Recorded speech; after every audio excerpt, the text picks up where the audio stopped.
Again, it's a serious thing, but still let us understand the word change itself. How do we understand the term change?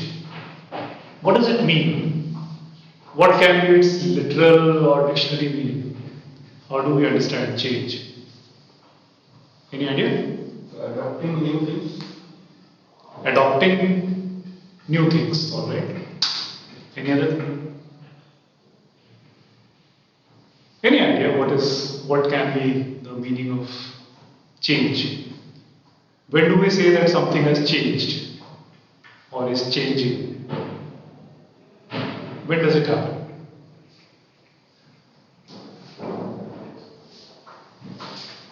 So, a literal or dictionary meaning of the word change is an alteration in the present state of things. Alteration in the present state of things. Any alteration. It can be in any direction. You can talk about positive or negative. Positive change or negative change. It doesn't matter. Any alteration is a change, whichever way. Now, once we know that it is about alteration, then again there are two aspects. Whether we alter it deliberately, that it is a manipulated aspect, or it happens on its own. ठीक है, wait. So whether it happens on its own or whether we bring change, right?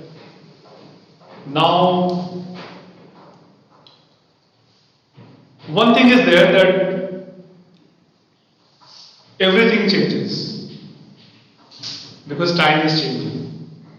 So whether it is in philosophy or literature or anywhere, you can see, if you are interested in reading those things, you will see, for example, in Buddhist philosophy, they talk about continuous change. Change is constant.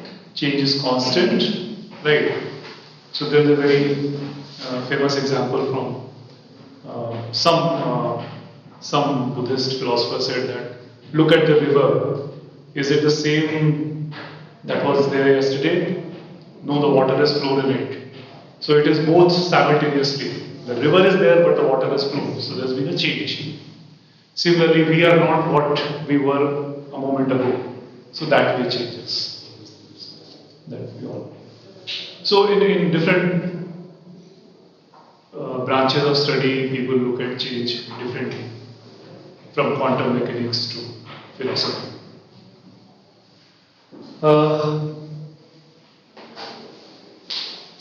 When we say that change is constant, what can you say about this? So, different people looking at change differently. I'm sure you must have heard of Alvin Toffler. Have you heard of any of his books? Alvin Toffler. Okay, so he's written a number of books. In one of his books called Future Shock, it's a very popular book. It's a bestseller actually. You should read it sometime. The book is called The Future Shock. It was written way back in 1970-71. In fact, it is in one of the lists of books that management students must read. There are so many books. So, like when I was an MBA student, we were given a list of 20 books by my seniors that during your MBA you should read at least these 20 books. So all those books that I keep referring to, games people play, I'm okay, you're okay, Future Shock, so many books, what they don't teach you at Harvard Business School, etc. In Future Shock, there is a chapter, it's about change, and the title of the chapter is that nothing is permanent but change. Nothing is permanent. required change, apart from any other thing. So it is established that change is something, it's a way of life. Whether we want it or not, it will be there. So if it is inevitable, then it is better that we can control it, if possible. Because in any case, it is going to happen. And then you can see that there are so many ways we can look at it. For example, even in a business, let's say somebody is having a shop somewhere. Is it possible that the shopkeeper doesn't change? So change will be either for good or for worse. The shop will either grow to become a bigger shop or a departmental store, or it will close down. Now can the shopkeeper say that I want to retain the same thing, I want to sustain, जो मेरी आज cell हो रही है वो हमेशा होती रहे, I'll be happy with this. So it's just not possible. So either it will grow or it will fade. Right? So nobody can say that I have sustained at that level only, I am happy with the performance. If nothing will happen, even inflation will be able to do it. Right? Inflation, changing consumer behavior, something or the other will be there, which will force the person to change. So I have seen these small shopkeepers who are very reluctant about technology, etc. Now even the local shopkeeper uses POS machines and even inventory management system. They have installed computers and they are using it. So that's a very big change from very traditional shopkeepers who were always about using old things. One of the modern studies about change and change management took place in the US during the World War phase, especially around the Second World War. From the US Army. So they hired a psychologist from MIT, famous Kurt Lewin. He was a professor of psychology there. And Lewin studied change. Actually, the thing was that the problem Army was facing that they had to devise a training program that would bring a change in the new recruits. Right?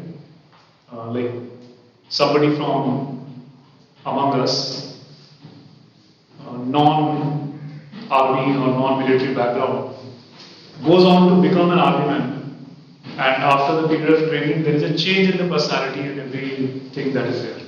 I'm sure if you have anyone you know about who is working in army, you would know that the kind of change it brings in the personality, right? So again, how to bring about this change in a person? By training. So Lewin studied and suggested this famous 3-step model of change. Lewin's 3-step model. So we all know that these are the 3 steps. Unfreezing, shaping, and refreezing. Unfreezing, shaping, and refreezing. The logic was very simple, that when a person joins this new place, there is a lot of existing things in the mind. There is a mindset, a civilian mindset. So first of all, it has to be shaken. It has to be unfrozen. And actually, Lewin took this analogy from the ice tray in the refrigerator.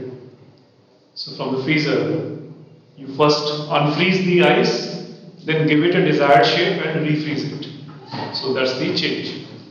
So first of all, the unfrozen or unfreezing of the mind has to be done. So the first phase of any training program, especially in army, is the most difficult one, right? Unfreezing. So I'm sure you must have seen those movies and various series where the training program is there. I had a couple of friends at IMA. So And every year, some of the recruits try to run away from there. But they can't run away actually. They are caught and they are brought back. Unless there is a physical injury that is irreparable. Only then you can leave. Otherwise, there is no chance you can leave. Right? So, a normal civilian person going to an army training program. So first thing is, how do we break the existing mindset? How do we unfreeze? So what are the existing mindsets? That has to be understood. So when a person goes from regular family to that place, so in a regular family there is a security and safety net. You are at your parents' place, you get food on time. You don't have to worry about all these small things. But there, everything has a very rigid time schedule. If you are late, you escape. You don't get meal. So there is a fixed time in the mess. You go there, have food. Otherwise, you'll miss it. It's not that something is kept. Similarly, for every deviant behavior, there is a punishment. If something goes wrong, okay, go and have 5 rounds or 10 rounds.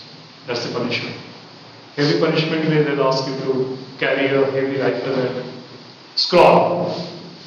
All those kinds of things. So, making the person learn that your existing lifestyle cannot work here. There will be brutal haircuts, punishments, classroom sessions, physical activities, and this will continue for a period of time. So by the time this phase is over, a new discipline, a new kind of personality emerges out. But this is not sufficient. This is just the unfreezing part, the first part. Then comes the shaping part, the second phase of the training, where now these recruits, in India we follow the British tradition, we call them gentlemen cadets. In US they are called recruits, young recruits or gentlemen cadets, officer cadets. So now they are taught officer-like qualities. So the physical and all those things are over now. Not over, but not as rigid as it was in the first phase. Now it is officer-like qualities.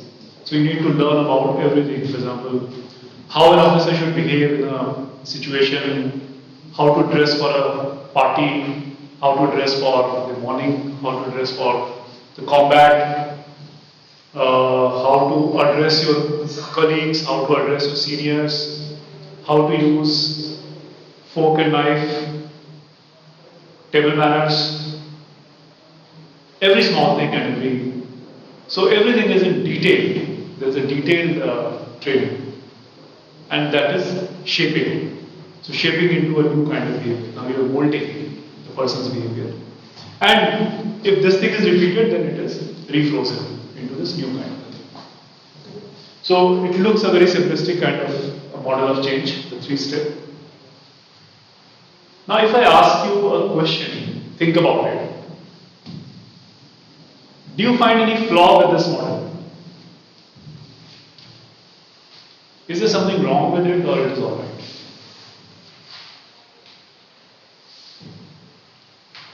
Find a flaw in this.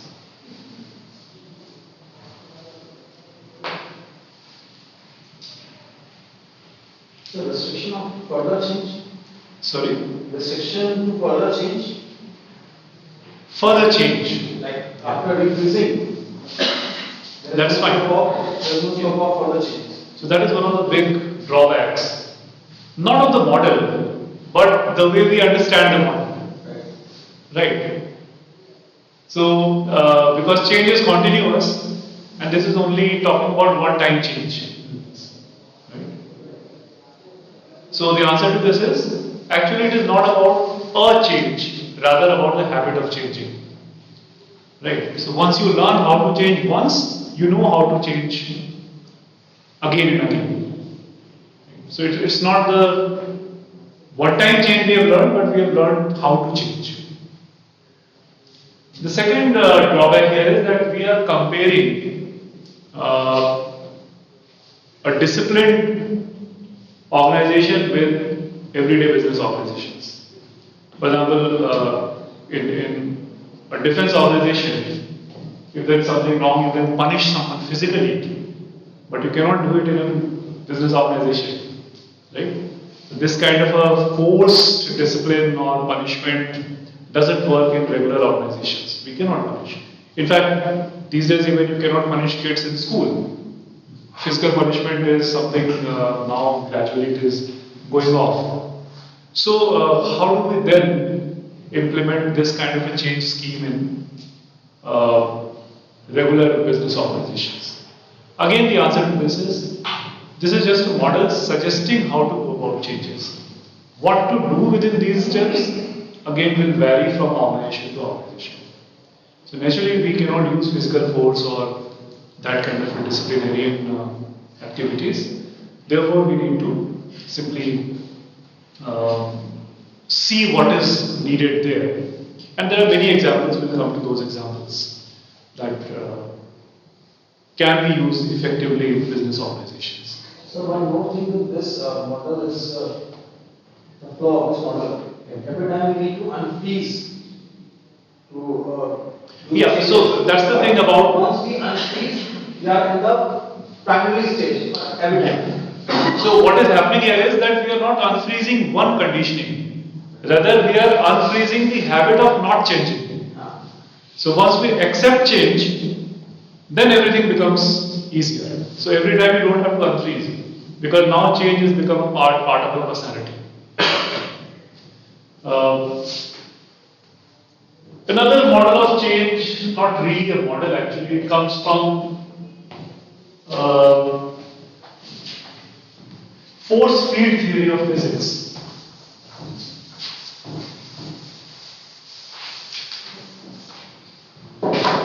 It's like this. Suppose there is an organization, there is a manufacturing unit, and this is the present level of, let's say, production. Somewhere we are producing these many number of units every month. Now the assumption is that the present level of things, what we call the status quo, this is the status quo. Now a status quo is a result of certain opposite forces, right? So suppose this side is maximization of production and this side it goes down. So there will be forces pushing production to higher side, but then there will be some opposing forces forcing it. So there will be an equilibrium between these forces, right? And that will define the status quo. Now if the organization wants to improve the production, then what do they do? What can they do? And again, what kind of forces these are? So, level of motivation, right? What is training? Somebody said fine. Right kind of training. So these can be the factors that will push. And which will be the factors moving against? The same things. Demotivation. Motivation is not there. Absence of this. The reasons can be different. For example, salaries are not there, or working conditions are not favorable, etc. etc. So, as a result, we have the present status. Now, if the organization wants to improve it, then we know the 3-4 things can be done. Increase these forces, decrease these forces, or increase both, but increase these more than you increase this. or decrease both, but you decrease this more than you decrease this, again it will be. So many kind of combinations can be there, right?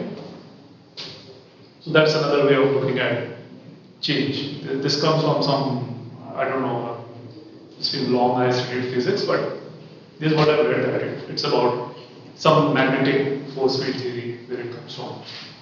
So present state is the opposite magnetic forces are there. So we have taken this analogy from there. Right. There's been a lot of literature about change management. If you search online or search for books, huge amount of literature is available about change management. Even about planned change and how to bring about change. Lots of case studies are there. One popular case study is that from the Indian banking sector. I read this case about 10-15 years ago. I'm sure it must be somewhere online. When the banks wanted to implement computerization, there was a lot of resistance from the employees, right? So that brings another term, resistance to change, right? So, so many factors that make people resist changes, and then there is one of the models suggests that one can bring in someone as a change agent, something like a catalyst, who can motivate others by example to change. Now, this resistance to change again can come from many sources. One very basic reason is that change disrupts our routine. Anything that disrupts we don't like. So you can see, for example, people having an issue with a transfer. If somebody is transferred to another city, many people don't like it. Kids, when they have to join a new school, they don't like it. Because somewhere, wherever we work or stay, there is a kind of a cocoon that we feel very safe inside. And we don't want to leave that luxury or that comfort. So we all stay in our comfort zones, and any idea that we have to leave or change comfort zone, we don't like it. So that's a very basic human nature. We tend to avoid such kind of changes. I know that there are people who even refuse a promotion because by accepting the promotion they have to shift or relocate. So one of my close relatives here, he was being made director of a research lab, but he refused it because then he would be transferred in Chandigarh. He wanted to stay in Kanpur, so he refused it. So this also is an issue. Same is about kids, etc. Once again, you see which are the people who accept changes easily and which are the people who resist changes. What kind of people are they? For example, people who are in transferable jobs, where transfers are a way of life. So you know that every 2-3 years you have to relocate. So people are mentally prepared that there is no attachment to any place. They are going to. Now kids from such families are very easily adaptable, especially in RV units where they keep on relocating very frequently. So I'm sure there was some research I read that these kids are much more successful because one, they are ready to adapt to any kind of change. Continuously they are meeting new people in new schools. They are very good with their linguistic skills. They learn new languages wherever they are. If you are in Karnataka, you are learning local language. If you are in Hyderabad, you are learning Telugu. And wherever you are changing, so they adapt to the languages very easily. So their linguistic skills are good. They adapt easily to new environment, which are the essentials of success in most places. Very often we do not succeed because we resist changes. Even entrepreneurs, you can see that the migrant entrepreneurs are more successful than the stagnant people. Migrant communities, for example, after partition, so many people came from uh, Pakistan. So many people relocated themselves, and they became very, very successful in entrepreneurship. Although, again, further research needs to be done on this, but it appears this way. That, when people are accepting change as a way of life, they are bound to be more successful. Then there is another model of bringing a planned change. So where it is said that bringing planned change in modern organization can have 4 steps.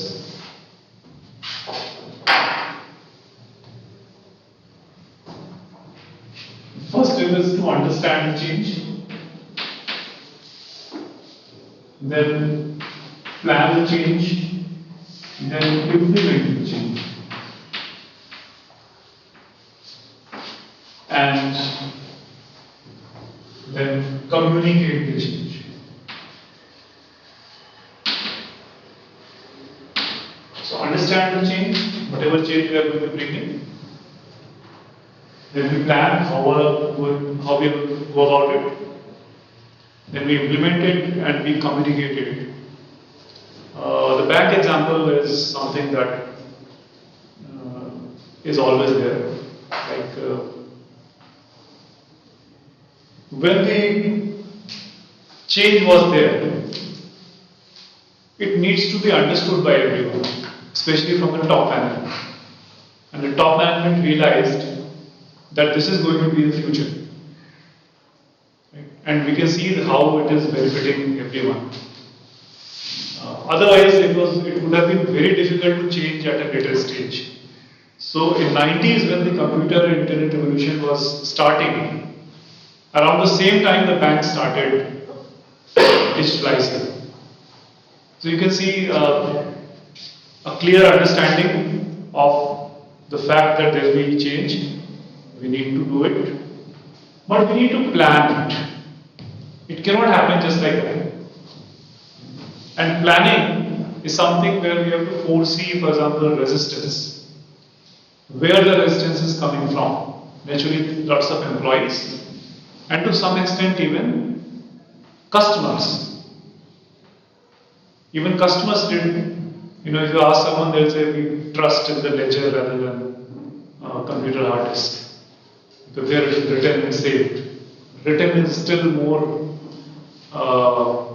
trustworthy than the virtual or something on the www.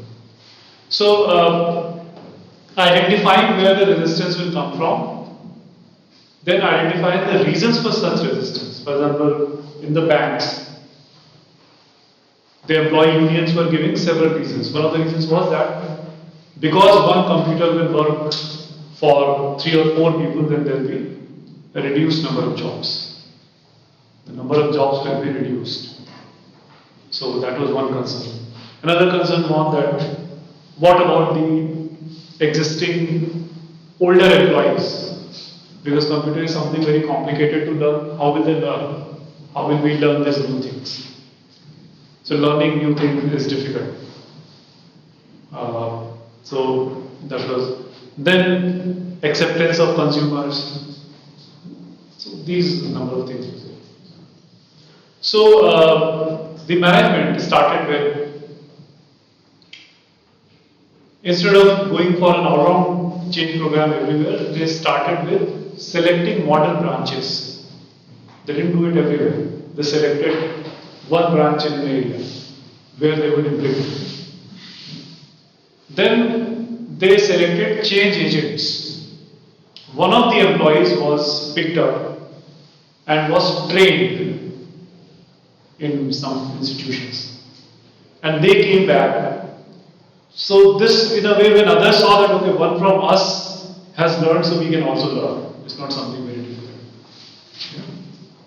Then, even the training was provided free of cost. The banks had an arrangement with local computer training institutes like Aptech and NIIT, where the banks paid for it and the employees went there to learn computers. So again, in a month or two, they were able to learn. The change agent who was there acted as a catalyst, because he was now the smarter one. While everyone is working with pen and paper, he is the one who can sit in front of a monitor and do everything. So it was curiosity, and again, if he can do it, so can we. And the problem about job losses, well, that is something that even today we need to see whether it is actually there or not. So one of the things was that even if there is a job loss of one type, there will be another job of another type. For example, now you will need computer trained people, software developers, maintenance people. So even if 3 jobs are lost there are creating 3 more jobs elsewhere in back office and other places. So even that was understood by people. And similarly with consumers, they had to be assured again and again that nothing is wrong with their deposits, and it actually will become easier for them. And they actually saw it. Earlier they had to spend a lot of time in queues, now it became quicker. So that is how Indian banks implemented this massive change. See, thousands of branches are there of different types of banks, nationalized banks, private banks, RRBs, and in every branch, now in every branch you can see that they are using digital technology and using computers, even in deep villages. So that is something that is a good example of a massive change, although it took a few years. They started with end 90s and it took next 5 to 10 years, and now of course things are changing so fast. And when I say things are changing so fast, that's another problem of change, that the rate of change is now accelerated. What it used to be 20, 30 years ago is no more now. Earlier change would come in 10 years, 5 years, now it is every 6 months, every 3 months. Apps are being developed. Even if you look at your own banks, wherever our deposits are, you'll see that the banks keep on adding on to something to their digital services. So this is how change is being administered everywhere. Apart from it, of course, there is implementation and communication about the change. So, बाकी आप लोगों ने change के ऊपर बहुत कुछ पढ़ा हुआ है. So, I just wanted to give these examples. ठीक है? Fine. Anything from your end? Any questions? So, syllabus for test. Sorry? Syllabus for test.